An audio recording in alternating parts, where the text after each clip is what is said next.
हम स्नातकोत्तर पूर्वार्ध के संस्कृत विषय के चतुर्थ प्रश्न पत्र में ण्यंत प्रकरण के अंतर्गत ष्ठा धातु पढ़ रहे थे। सूत्र था हमारा तिष्ठेरित। तिष्ठेरित में रूप सिद्धि थी अतिष्ठिपत रूप सिद्धि में स्था धातु से णिच प्रत्यय अनुबंध लोप करके स्था ई बना। अति ही ब्ली इत्यादि सूत्र द्वारा पुक का आगम हो गया, अनुबंध लोप होकर के स्थापी बना। स्नाद्यंता इत्यादि सूत्र द्वारा धातु संज्ञा हुई। लुंग लकार तिप प्रत्यय अट का आगम और अनुबंध लोप होकर के स्थाप ई ती बना। इतश्च सूत्र से ती के ई का लोप हो गया। श्री को नीश्री दूसरू इत्यादि सूत्र द्वारा चंग हुआ, अनुबंध लोप करके अस्थाप ई अत बन गया। स्थाप को चंगी से द्वित हुआ, अभ्यास संज्ञा करके सपूर्वा खय से था का शेष हुआ। था स्थाप ई अत ये बन गया। रस्व सूत्र से अभ्यास को रस्व करके अभ्यास चर्च सूत्र द्वारा थकार को तकार कर दिया। अतस्थाप ई अत बन गया। नौचगी सूत्र द्वारा उपदा को रस्व हुआ। नेर नीति सूत्र से णी को लोप करके अतस्थप अत ये बन गया। संवद भाव हुआ, संवद भाव करके अभ्यास के आकार को संयंतः सूत्र से इकार हुआ और तिष्ठे रित सूत्र द्वारा उपधा के आकार को इकार करने पर अतिष्ठी प अत बन गया। दंती सकार को मूर्धन्य सकार करके थकार को इष्टुत्व करने पर और अजिनम परिण संयोजम नियम द्वारा संयोग होने पर अतिष्ठी पत रूप बना। अब आप इसको संस्कृत में लिखेंगे। ष्ठा धातु सकारस्य धात्वा तेरिति शत्वे इष्टुत्व निवृत्तौ च स्था इति जाते हेतुमति च इति सूत्रेण णिच प्रत्यय अति ही ब्ली टिक्न्युक्षम मायातां पुग्नौ इति सूत्रेण पुक आगमे अनुबंध लोपे स्थापी इति जाते धातुत्वात् लुंगी तिपि अडागमे इतश्च इति सूत्रेण इकारस्य लोपे चिली प्रत्यय निश्री दुरुसृभ्य इत्यादि सूत्रेण चंगी स्थाप ई अत इति जाते चंगी इति द्वित्वे अभ्यास संज्ञायां सपूर्वाक्षयः इति सूत्रेण सकारस्य लोपे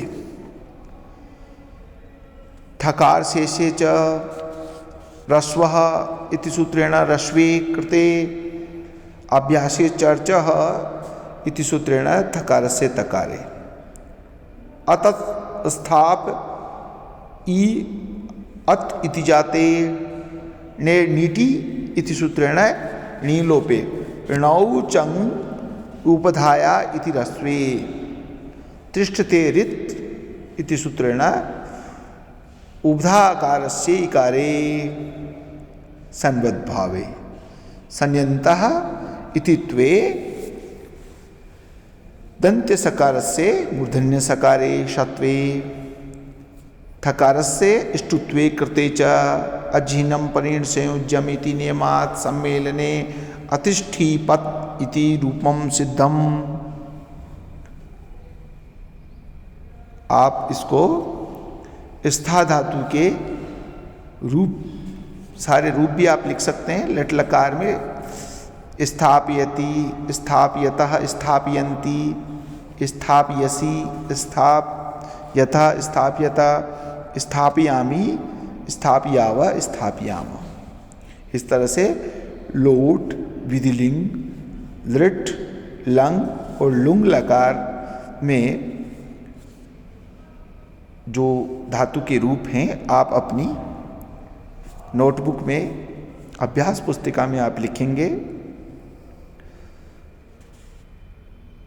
इसमें स्थापयामास लिट लकार में बनता है, स्थापिता लुट में, और स्थापयात आसिर लिंग लकार में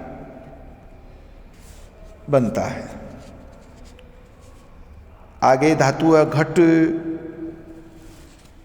घट चेष्टायाम। ये इस ऋण्यंत प्रकरण का अंतिम सूत्र है, मिताम रश्वः। ये सूत्र पाणिनि की अष्टाध्यायी के छठे अध्याय के चतुर्थ पाद का 92वां सूत्र है। घट चेष्टायाम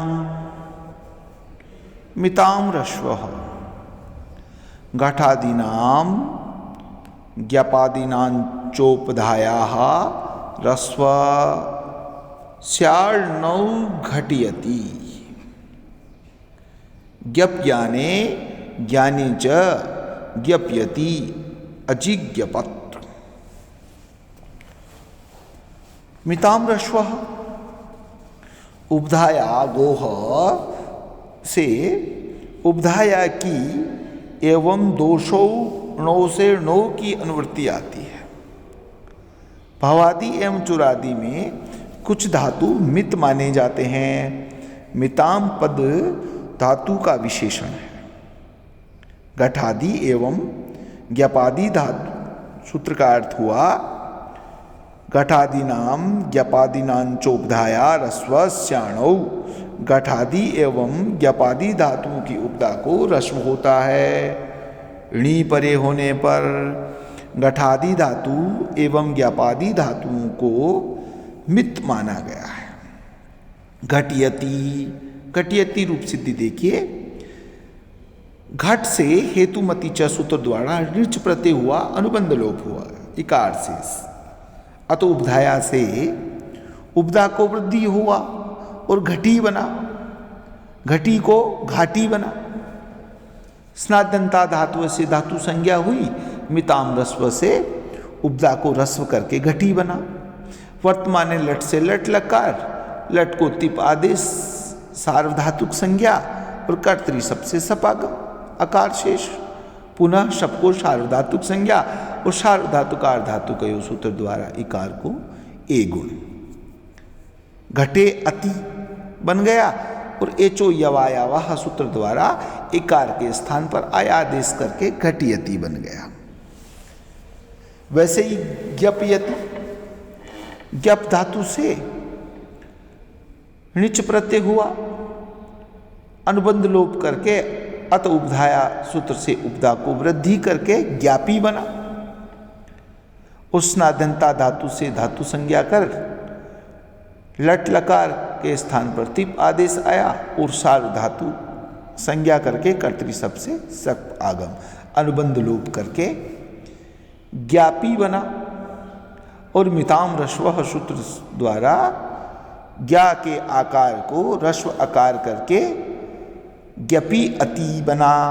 पुनः सबको तिंक्षित सार्वधातुकम सूत्र द्वारा सार्वधातुक संज्ञा करके सार्वधातुकार धातु कयो से पी के इकार को ए गुण हो गया और एचो यवायावा सूत्र द्वारा एकार को अयादेश करके संयोग करने पर ज्ञपयति बन गया। उसी प्रकार आप अजिज्ञपत बनाएंगे। अजिज्ञ पद में ज्ञप से णिच प्रत्यय करके धातु संज्ञा लुंग लकार तिप अट का आगम इतश्च और ज्ञप ई ता और चिली और चिली को चंग करके अनुबंध लोप और चंगी से द्वित्व करके अभ्यास कार्य करेंगे। उपदा को वृद्धि मिताम रस्व से रस्व और नीति से नी का लोप। संवद भाव और संयंत से अभ्यास के आकार को इत और संयोग करके अजिज्ञपत रूप बनेगा। तीनों रूप सिद्धियों को आप संस्कृत में अपनी नोटबुक में करेंगे। अगली कक्षा में हम सनंत प्रकरण पढ़ेंगे। अस्तु।